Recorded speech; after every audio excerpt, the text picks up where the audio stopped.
I'm Hannes Westerman, Research Assistant at the Cyberjustice Laboratory at the Université de Montréal. For those joining us for the first time, welcome. The Cyberjustice Laboratory is a research center that explores the interplay between new technologies and the law. We're currently conducting the project Autonomy Through Cyberjustice Technologies, funded by the Competition of the Social Sciences and Humanities Research Council of Canada.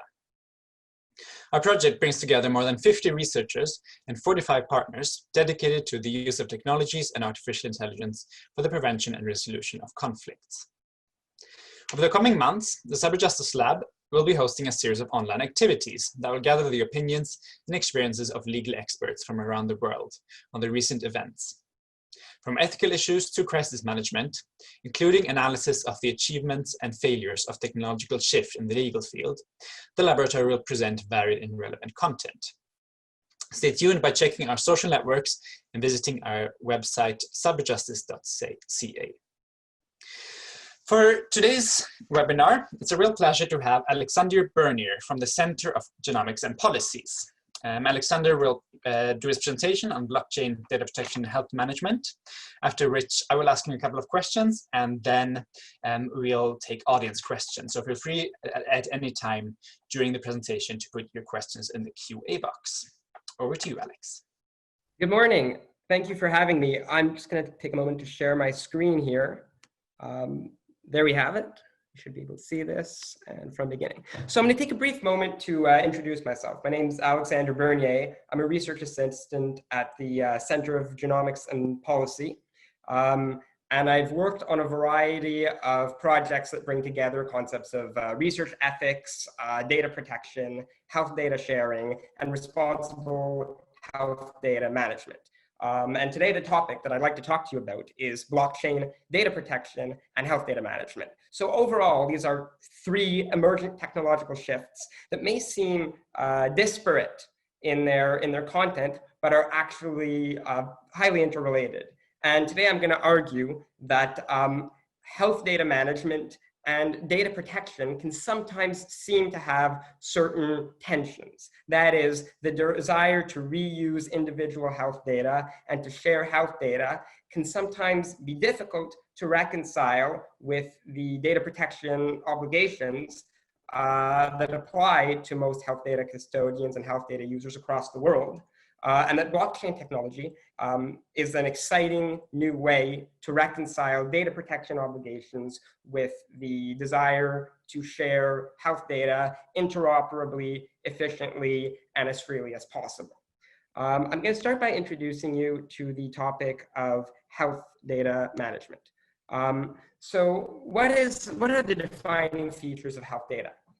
Health data is interesting because it's two things at once. It's a valuable resource. Health data can be used to do all kinds of things, from improving the quality of healthcare systems overall, to reusing it directly in clinical care activities, to performing novel medical or pharmacogenetical research. Health data is also highly sensitive and highly individuating.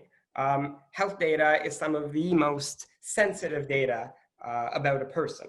And therefore, we note here a fundamental tension between the desire to reuse health data responsibly in order to provide better health care to individuals and to make our healthcare institutions more efficient, and also the equally important imperative to safeguard individual health data and to protect people from the misuse or mismanagement of their information.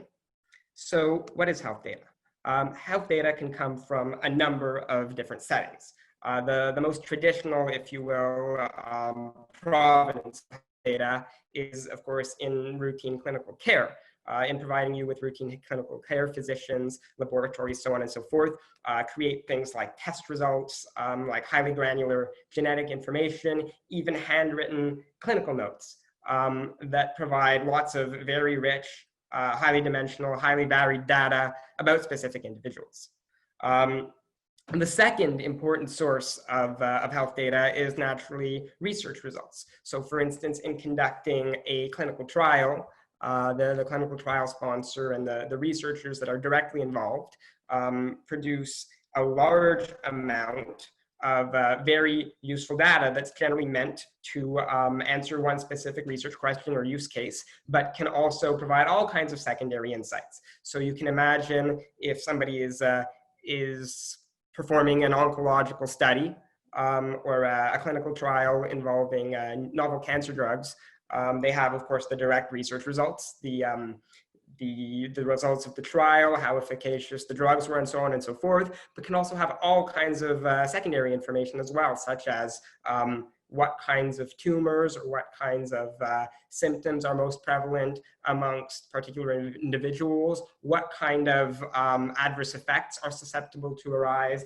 and so on and so forth. And lastly, there is health institution administration data. So health institution administration data is essentially data that comes from institutions rather than individuals. It's typically summary level data about a large number of people that can provide really good insights into holistic healthcare management.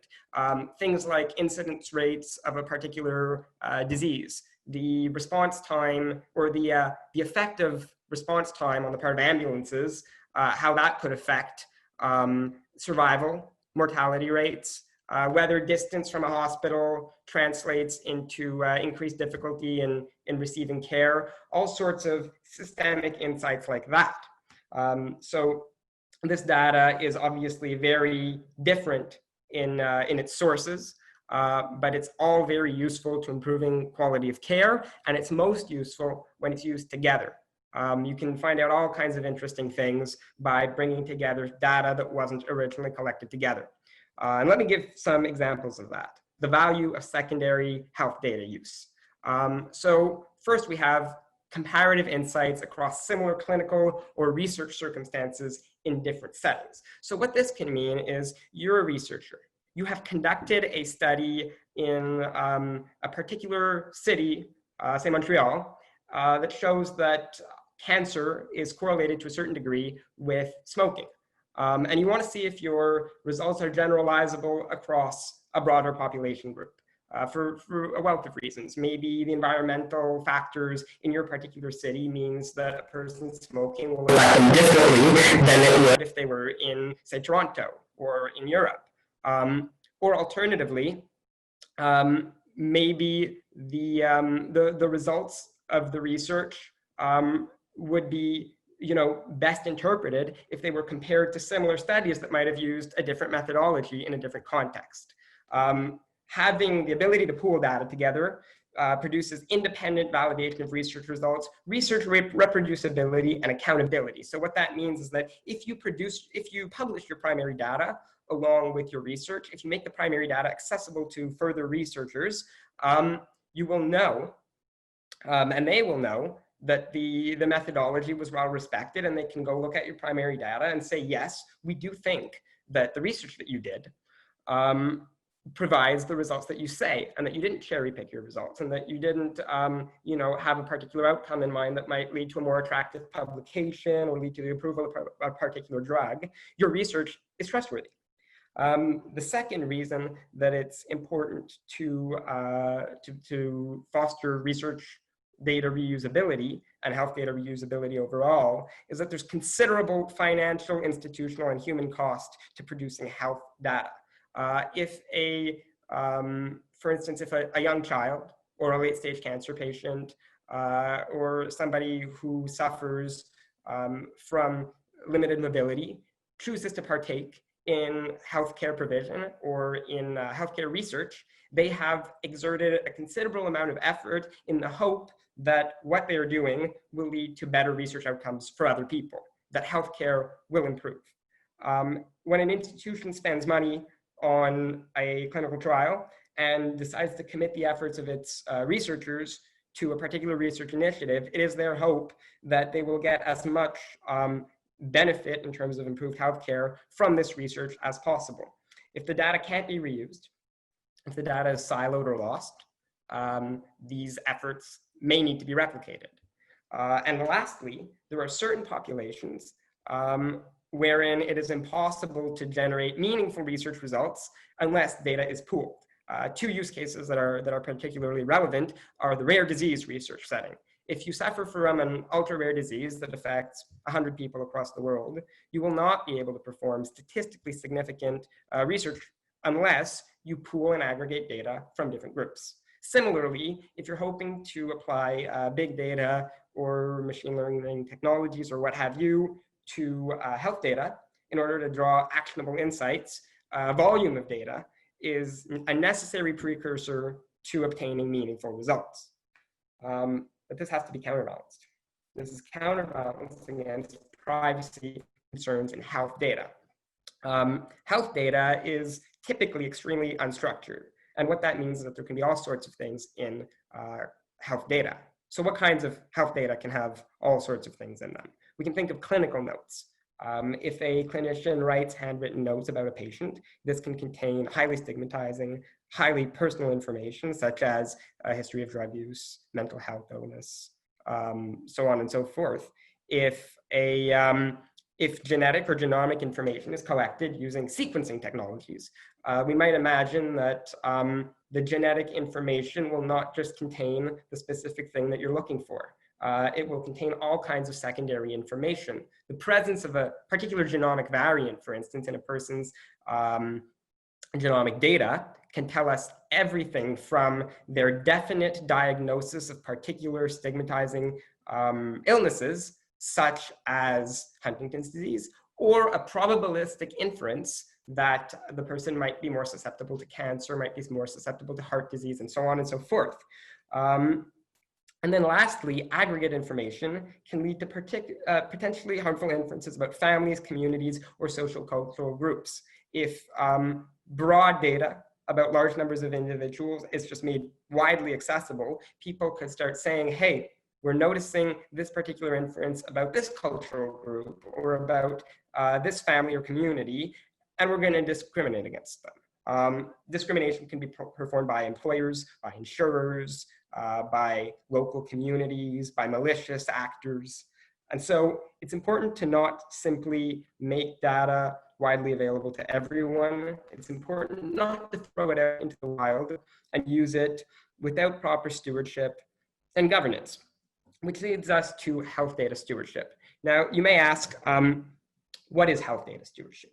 So health data stewardship is a middle ground between governing data restrictively and making data widely accessible to a large group of actors. It's saying we acknowledge that we need to reuse this data and we want to do so responsibly. So what are some trademarks of health data stewardship? Firstly, an informed consent process and the respect for ongoing obligations to concerned individuals. Health data stewardship can be done by saying, in reusing your data, we are going to keep you involved in the process. We are going to make sure that you've consented to the use of your data. We are going to make sure that you know what sort of research the data is being used for afterwards, that you know what institutions are holding your data, so on and so forth. Secondly, institutional bodies can be involved in health data stewardship. So rather than leaving it to, say, the free market to decide who will have access to what data, interdisciplinary groups of scientific experts, medical professionals, research ethicists, jurists, so on and so forth, can come together in committees called research ethics boards, data access committees, or data access compliance offices. And their job is to approve or reject the secondary use of research data. Generally speaking, they'll refer to criteria that can range to statutorily imposed research ethics obligations, such as Canada's, they call it the Tri-Council Policy Statement, and essentially it's a big code for doing health research, but also ranging to institutional factors, such as, do we think the approved project, the research project proposed, has scientific merit or not? Or do we think that the institution is credible? Is the what they call primary investigator that's going to be reusing this data, do they have the credentials to do this responsibly? Do they have the safeguarding security systems to do this responsibly? Lastly, there's also organizational and legal mechanisms that can include internal procedures, contractual obligations, the right to audit secondary use of data, and then also technical implementations that can use, for instance, algorithmic processes and privacy by design, saying not only are we going to make sure that people are doing responsible things with data, we're going to build our technology in such a way that the data is responsibly used by default. Generally speaking, and we'll enter into the reasons why this is structured like this in a moment, but there's different approaches to the secondary use of data, ranging from centralization to federation, and from centralization to decentralization. So essentially, in reusing data, institutions will either pool the data together and then use it broadly and interoperably, saying this is a pool of data that we have put together for a particular purpose. You may reuse it as you see fit, to a more federated model that says we recognize that this data has different levels of sensitivity. And we have created a network of institutions that all have different rights of access in this data based on how sensitive the data is, what they're using it for, and what uses individuals have consented to. Decentralized approaches can even be used to match relevant data sets to anticipated uses rather than giving people direct access to the data using the platform. So you can imagine a network of institutions that would communicate with one another and say, we know that we all hold data that's of interest to our partner institutions, but we're not going to give you access to this data centrally. Instead, we're going to communicate amongst ourselves and on a case-by-case basis, release data to one another for a prescribed purpose. And so you can think of this as a spectrum. The more centralized data use is, the easier it is to reuse that without having to go through a formal process of checks and balances. But the more centralized it is, the higher the potential risk for individuals if certain actors misuse certain data. Not only that, but as we're going to see in a moment, centralization can be difficult to reconcile with data protection obligations. So, data protection and privacy laws. What is data protection and privacy law? Data protection and privacy law is essentially a system of laws that have been implemented in many parts of the world: Canada, Europe, United States, Korea, Japan. Most countries have or are in the process of starting to adopt data protection rules.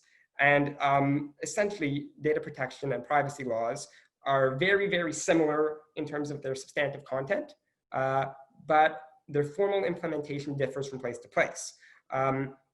The data protection requirements that underpin the entire international regime stem from a series of principles that were passed by the OECD in the 1980s, and were eventually implemented in the European Union's Data Protection Directive, a first of its kind data protection law. Over time, they've been reformed and refined into a number of different rules. And the difficulty for this data stewardship model that we have discussed is that the laws vary a lot in terms of who they govern and how they're implemented. For instance, if we look at Canada, there are 3 tiers of data protection law: health sector laws, private sector laws, and public sector laws.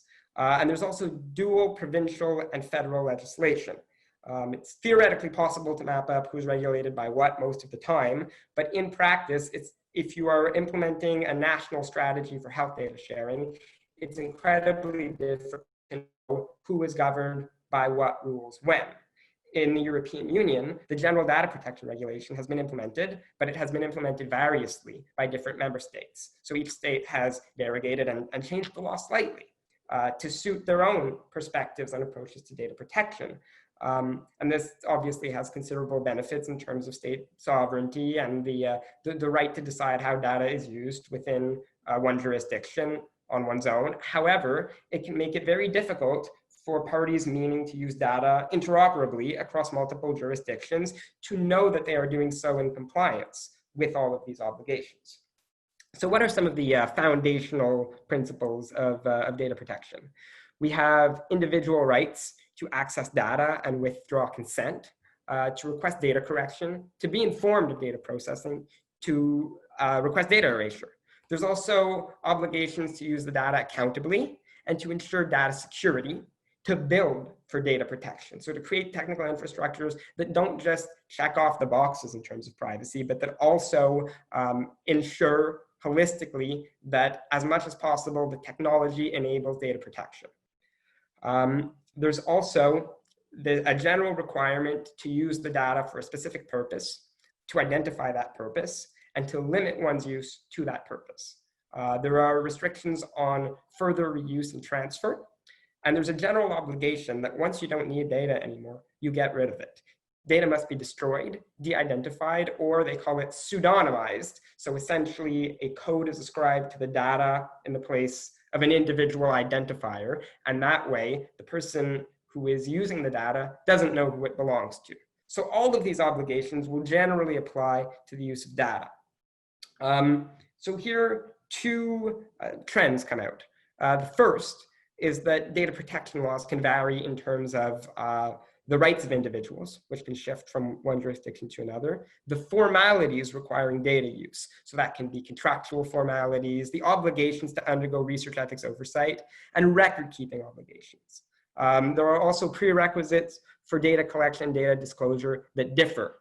Further, some jurisdictions will use these localization requirements to say the data must remain territorially locked within the place that you collected it. Certain Canadian provinces, I think New Brunswick may be one, will delimit the potential to move data from one jurisdiction to the next fairly strictly. So that means that a holistic data governance strategy is often difficult to achieve. You just can't put all the data together from all kinds of jurisdictions, from all kinds of sectors, even if you do it fairly responsibly, because it's impossible to know if all of the different formalities have been complied with. The second theme that you may have noticed is that there's an inherent tension in data protection law, and that's an inherent tension between the desire to maintain individual rights and data, to say you have a right to access your data, you have a right to know how it's being used, to request the erasure, to withdraw your consent, and the obligation to de-identify data. In de-identifying individual data, so that is, in removing the parts of the data that could reveal a person's identity, everything from name to personal characteristics, address, location data, in removing those, it becomes harder and harder to trace a person's data and to actualize their rights to have that data removed and destroyed from an infrastructure. So what are some solutions to these two issues? There have been what are called prospective and retrospective approaches to bringing data together.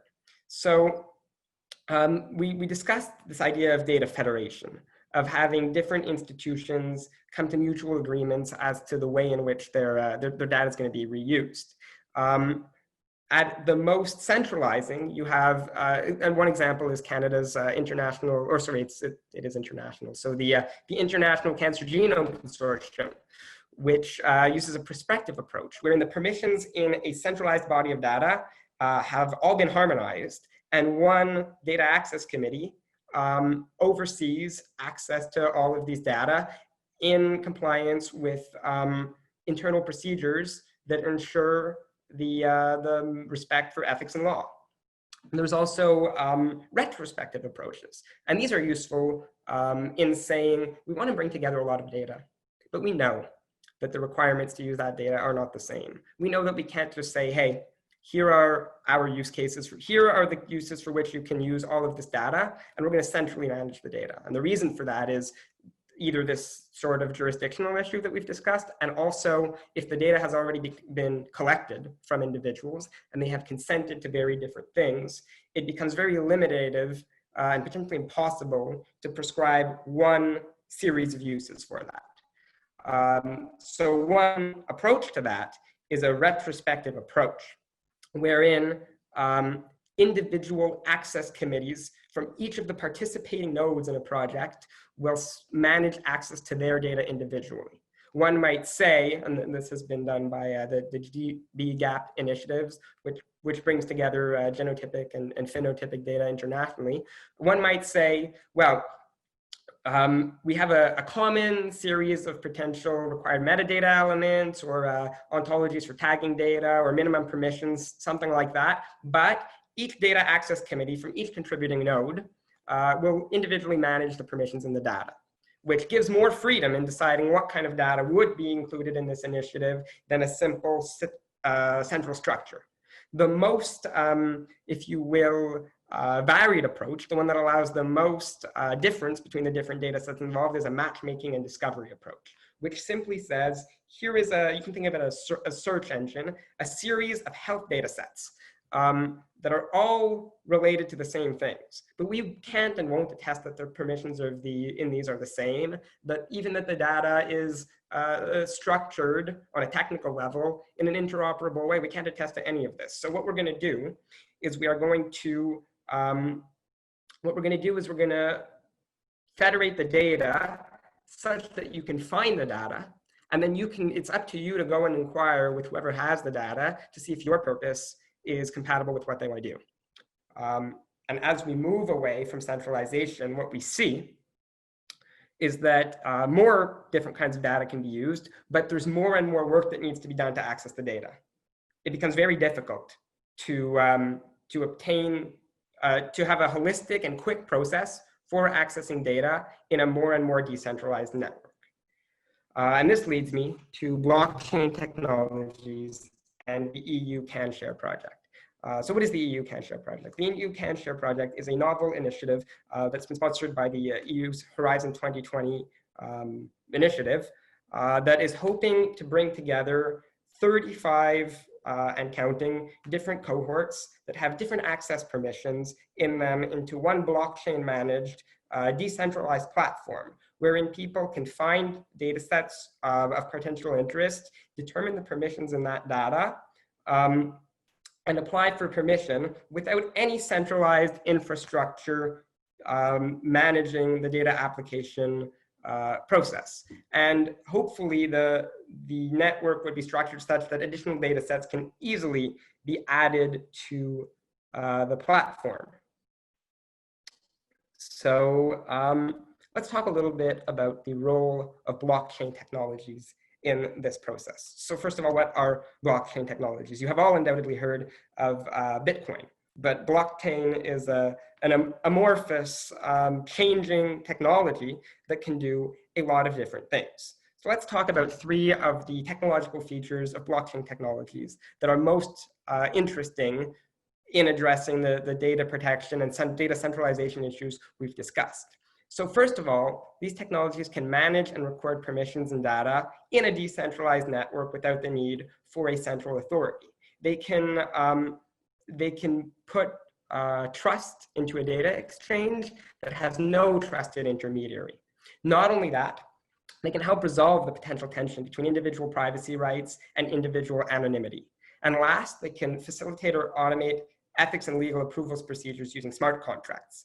And this is that data approvals process that we had discussed, wherein an overseeing committee decides which data can be used for a particular use and which can't.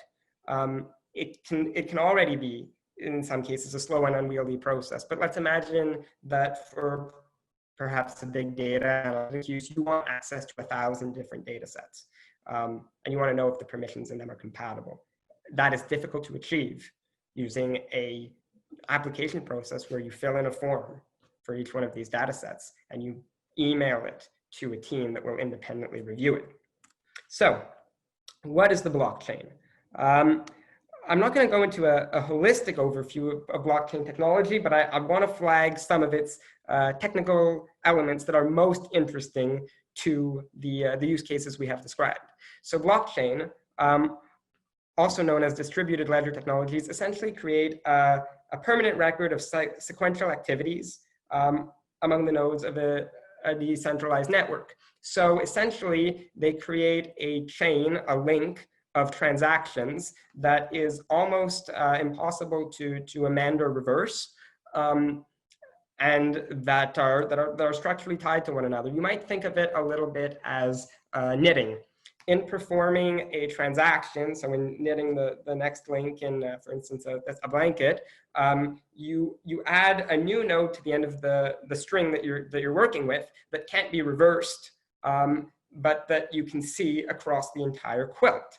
The second thing that they do is they use technological systems called private and public keys, as well as hashing, to essentially perform transaction authentication and prove that yes, a particular transaction relates to a particular record, or yes, a particular authorization is conferred on the right person without requiring that person to identify themselves. Lastly, as we briefly touched on, smart contracts are essentially self-executing contracts within a system that will perform a particular transaction when particular requirements are met. So let's dive into that a little bit. The problem of the trusted intermediary. In trusting data or money or what have you with anyone, you essentially rely on an element of trust. If you're performing a transaction wherein you don't have exclusive access to the permissions in a particular asset, you would essentially need to have a trusted intermediary perform that exchange. You can think of it as if you're purchasing a house when you're not giving your money and receiving the keys at the same time. If you entrust your money with someone, you want to know that those keys won't be given away to somebody else before you receive them. Or if you're creating a record that shows who owns what, so for instance, a property record would be an example, you want to know that those transactions are being recorded somewhere wherein you can trust that the transactions are accurate. And the problem, of course, is that your transactions, your property title is only as safe as your trust in the intermediary used. If there is no trusted intermediary, if the trusted intermediary runs off with your money, your house, your property, then it becomes, then essentially the sanctity of the network is eroded. And if, as in this decentralized example, there's a good policy reason not to rely on a central intermediary to truly create an independence between the participating nodes, then you would want a system that can ensure trust without this intermediary. So what does the record do? Essentially, whenever a transaction is performed, a permanent record will be created that is shared across all of the nodes. And all of the nodes will account for the fact that the ledger is as they say it is, because each one has a copy. So if one of the ledgers is all of a sudden corrupted, lost, or somebody attempts to alter it illicitly, the entire network will verify all of the nodes and majority will rule, which means that it's impossible to essentially falsify or destroy transactions unless the majority of the participants are in agreement. Conciliating privacy and substantive rights using data hashing. So this is a slightly technical element, but essentially we discussed the concept of coding earlier. And the difficulty is, how can I know that I, as an individual, I'm going to have my privacy rights respected without revealing my identity? And this issue of revealing one's identity within a health network can be on the part of research participants who want to withdraw their data without revealing their identity. It can be on the part of researchers who want to query data, again, without revealing their identity. So this is slightly technical, but essentially hashing is a process of creating of inputting data to a hashing system and receiving one directional and deterministic code therefrom. What that means is that, let's imagine you put your name into a hashing system. You're going to get a particular code. If you put your name into that same system again, you'll get the same code. Nobody else will receive that code by putting whatever you put in. It could be your name, it could be a document, it could be something else. Whatever you put into that, no one will receive the same code as you. You can't go back from the code to the original document. And you know that once you have a particular code, that code is invariably associated with whatever the input was. So in this context of blockchain technologies in the health sector, this could, for instance, be done to manage permissions in a particular version of a consent protocol. Let's say you write out the consent that a person has agreed to, and you say, I am hashing this. I'm ascribing it a unique code. You can just keep that identifier, And somebody who claims to have accurate permissions in the data can bring the consent forms that they have and put, or the consent protocol that they have, and put that through the hashing procedure. And if the document is the original one, as they say it is, if it is the true permissions, then they will receive the same hashing code. And if it is not, they will receive a completely unrelated hashing code. So what does this mean? This solves that tension that we had described between the desire to be anonymous and the desire to be protected. In traditional key coding settings, in traditional pseudonymization settings, you will essentially have a two-way code that allows somebody to say, hey, look, this is my data. This is the consent, this is the right consent form, and I can prove it to you. I have the code that is still associated with the original person's identity.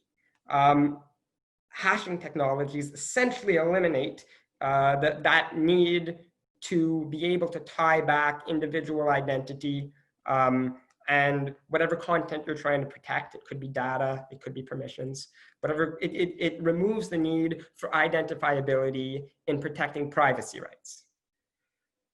I'm very briefly going to discuss public keys and private keys.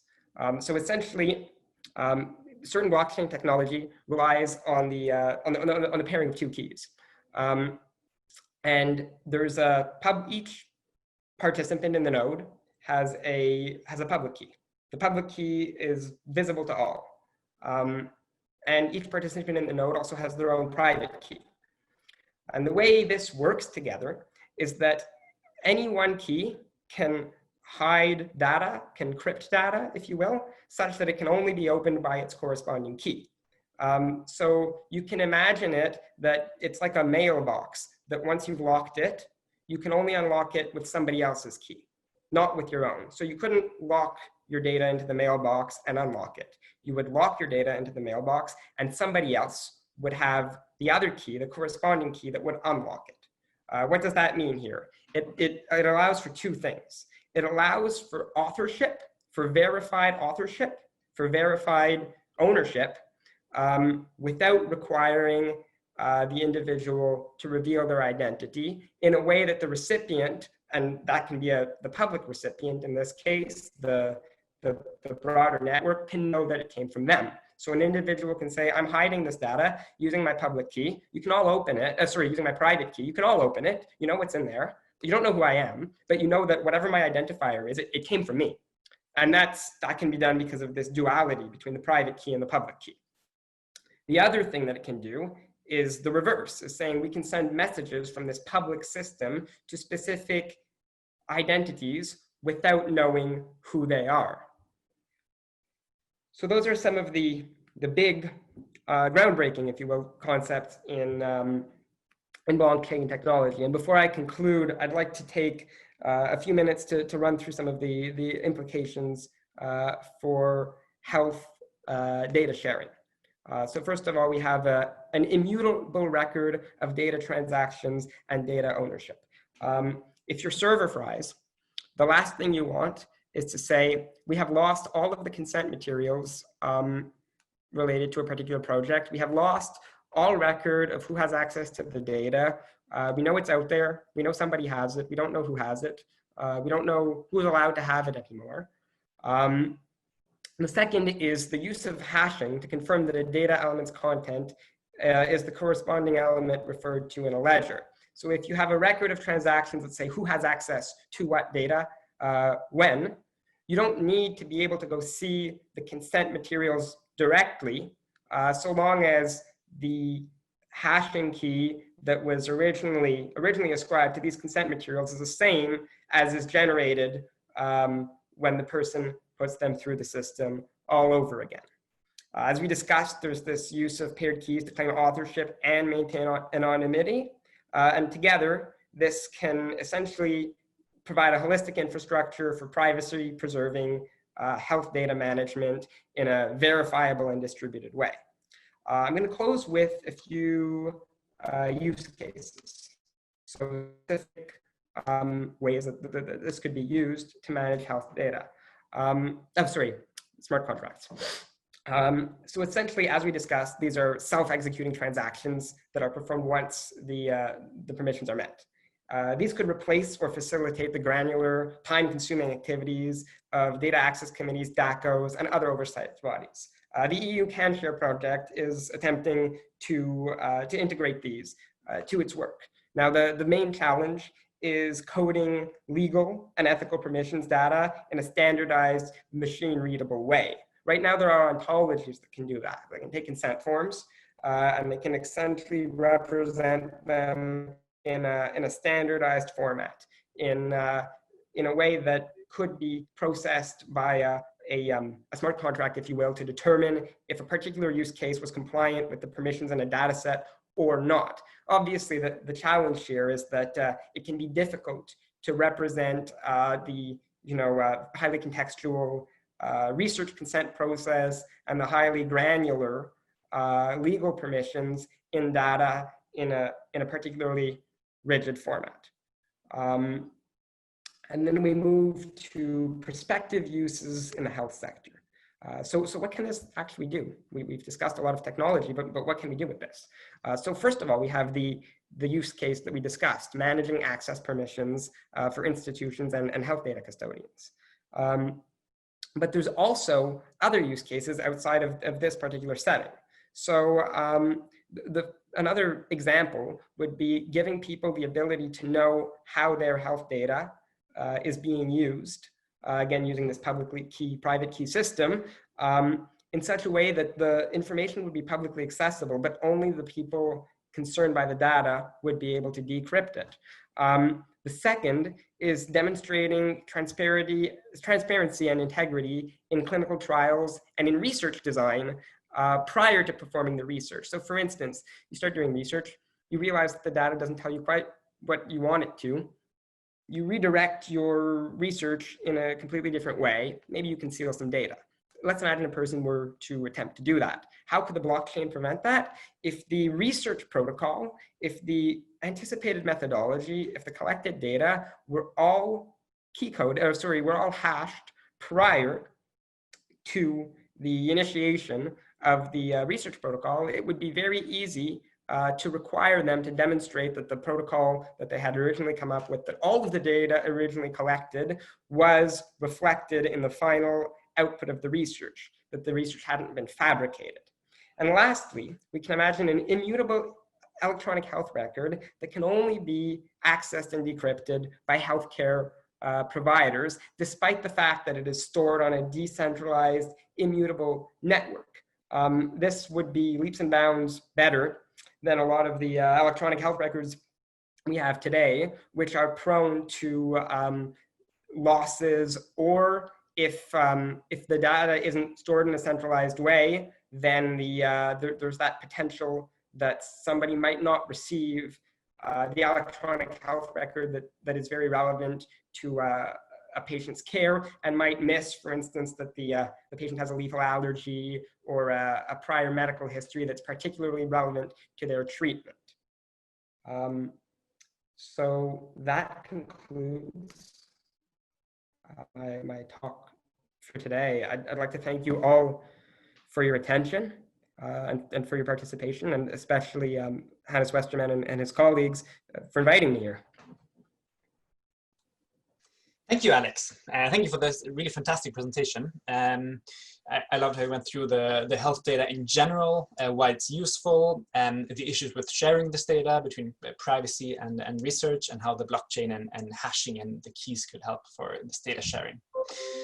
So next we'll take, I will ask a couple of questions that I thought of during the presentation, and then we'll get 2 questions by the audience. So I encourage all of you in the audience to put your questions in the Q&A box so that we can get back to them soon. But first, I want to ask you a question, Alexander. So I was wondering, like, these all sound like really useful and an interesting system. So what do you think are some prerequisites potentially for them to be implemented in practice and in research and be used today?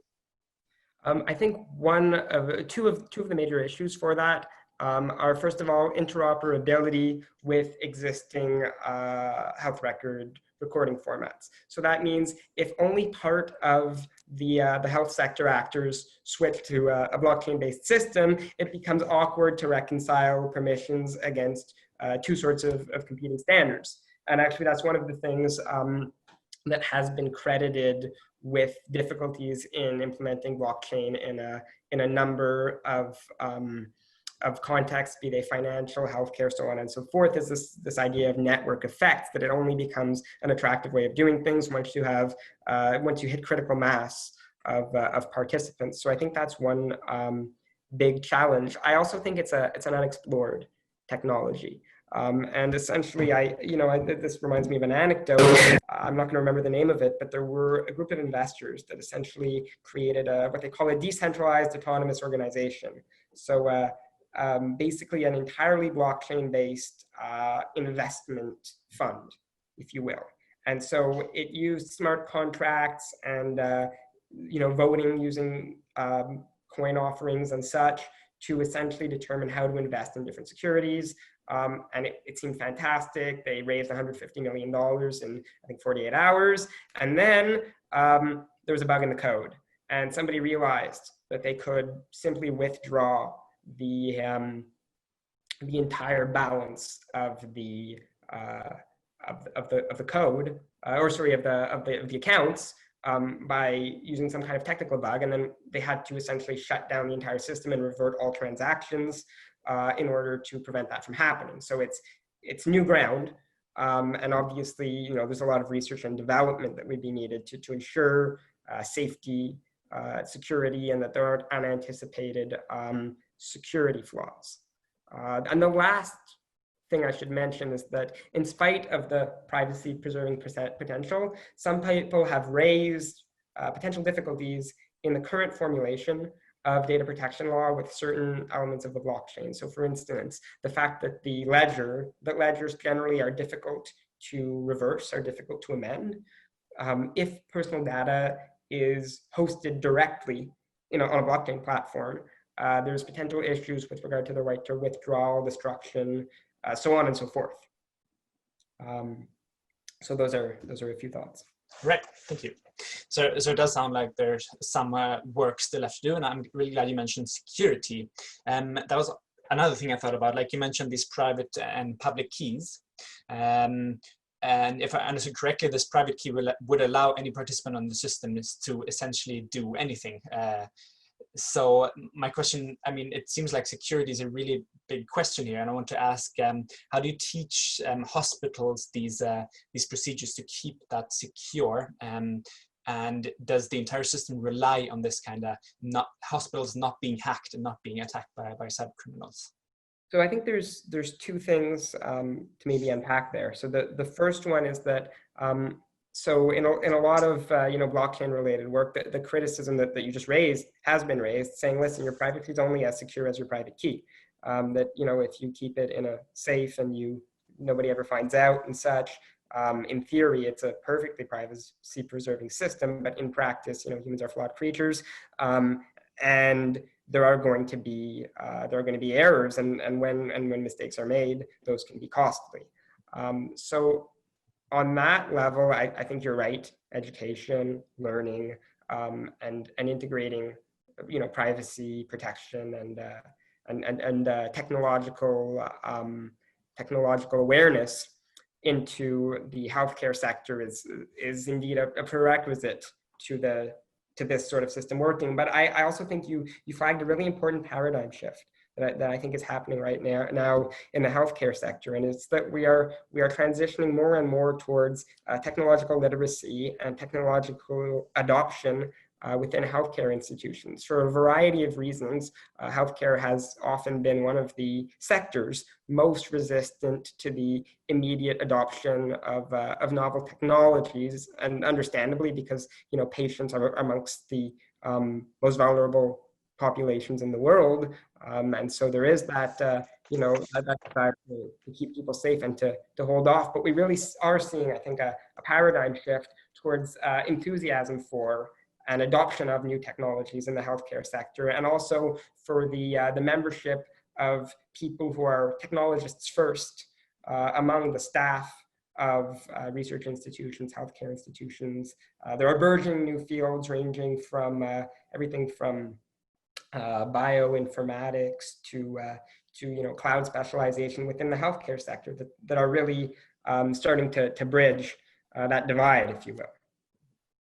Thank you. Okay, a great answer.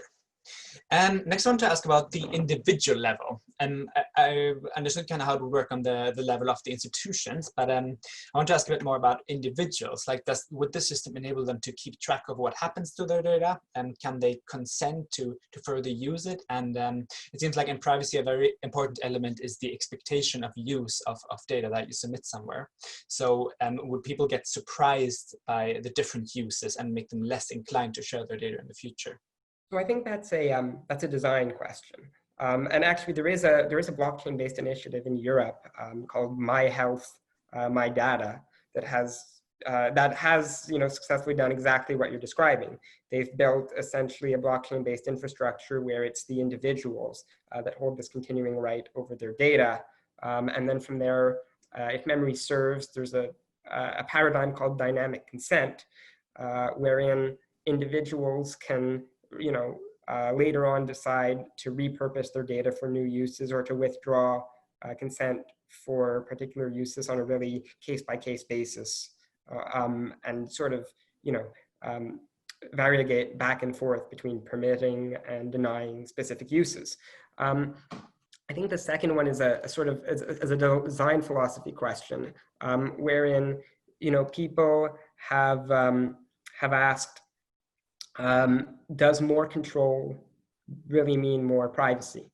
And I think we see it with the inundation of privacy policies that we're constantly hit with and never read and using devices. And we see it with the general knowledge that there are plenty of laws regulating our privacy, but very few people feel like they know how their information is being used in a lot of contexts, and very few people feel like they're actually in control of the way their data is used. So I would, and this is just from personal opinion, I would say that good stewardship doesn't necessarily mean giving the individual more options as to what's done with their data. Good stewardship generally means making sure that whatever is done with their data, regardless of individual choices, is always responsible, is always conscionable and justifiable. Thank you. That seems like a really important aspect to keep in mind with regards to trust of the system. And I also want to ask, you mentioned about the automatization, that some of these decisions might be automated at some point through smart contracts or other systems. And I want to ask, is it possible in these systems to somehow bring in discretion? It seems like some of these decisions would depend on very small parameters, and that a risk committee might highlight something that a computer might have missed. So how does that go together, and how can we make people trust these systems that they will continue to protect them? So my personal opinion on that is that I think a hybrid system, as you're sort of suggesting, is really the best approach to implementing blockchain within a health data management system using the technology we have right now. Now, technology could improve over time, and maybe in 10 or 20 years, we would feel entirely safe delegating review to a purely autonomous actor. But I think one way that this technology could be useful is, as you're saying, in flagging for instance, similar approvals or similar access requests to a human institution that would be responsible for final oversight. So if someone requests access to 1,000 data sets with similar permissions, it would potentially be very easy for a team to then review that, yes, these permissions are actually all the same before giving final access to the data. Great, thank you. I will ask 2 more questions, and after that we'll go to audience questions. So just a reminder, everybody, to put your questions, if you have any, in the Q&A box down below. But first I want to ask, Red, in terms of institutional motivation, you mentioned that it is pretty expensive to create these data sets. And I'm guessing in terms of sharing, there might be some competitive elements that enter as researchers want to make the most of their data and publish the most things. So do you see on an institutional level that people are willing to use systems like this to make data sharing easier? So there's 2 things I'd say to that. The first is that within a purely commercial context, so for instance, you might imagine within just research institutions that are purely operating in the private sector, it's possible that you would see this hesitancy to share and pool data. Within the public research setting, generally speaking, there's a lot of volition, and there's a culture, if you will, of sharing research data. And in terms of incentive generation, there's often publication policies that will say, in sharing your data, you receive a right of first publication. Nobody else can publish using your data until an embargo period has elapsed. Or alternatively, everyone who reuses your data has an attribution requirement. They must give you academic credit. And especially in hospital settings that are a hybrid, I guess, between a public health institution and tend to have certain also academic aspects to them, these incentives are generally enough to generate data sharing and also participation in the system and trust and respect of the rules. That sounds great, and especially since it sounds like there's a lot of societal benefits to this data sharing occurring and this research being done. So my final question is related to the current situation and the pandemic. Like, do you think the system like you described could have been useful in the current pandemic, and what would be different today if we had those systems implemented potentially? So with regard to blockchain, that's maybe a little bit more nebulous, but what I will say is with regard to health data sharing, we are starting to see we did see this consortium building effort in the COVID-19 context. A few institutions started trying to build essentially these pandemic consortiums that would just pool large quantities of individual data from various different actors. And one of the criticisms actually that was raised is that it was difficult to ensure both expedience of sharing and legal and ethical compliance in data reuse. So I think that because we don't have technological infrastructures such as this blockchain-based technology that perform both roles of ensuring privacy and ensuring a clear tracing of permissions and such, it means that a lot of extra exertion needs to go into making the sharing responsible, which can slow down access to data. So I can imagine that, yes, this sort of system, if implemented correctly, would be able to expedite access to important research data. Thank you, Alexander. That sounds really important. And thank you so much for these great answers to my questions. And next of all, we'll go to audience questions. I see that there's one so far, so please keep them coming. If you have any questions, don't hesitate to ask them in the Q&A box. So the question I'm seeing is, in terms of climate change and carbon emissions, have there been impact analysis, and what might the effect be? So that is a really interesting question. Yeah. So blockchain technology has been criticized for being extremely, demanding in terms of computing resources. And within the healthcare sector, one response to that has been promoted is saying we won't keep the highly voluminous data on the blockchain. We would limit the use of the blockchain to essentially just the permissions data. So basically the very small not super demanding information about who has permissions and what data, and then the actual content data would be stored elsewhere using a cloud platform. And so that's one potential solution, is to minimize what's on the blockchain as much as possible. Yes, that could also potentially help with the removal, that the data has to be able to be removed. If it's not stored in the blockchain, perhaps it's easier to remove. Yes.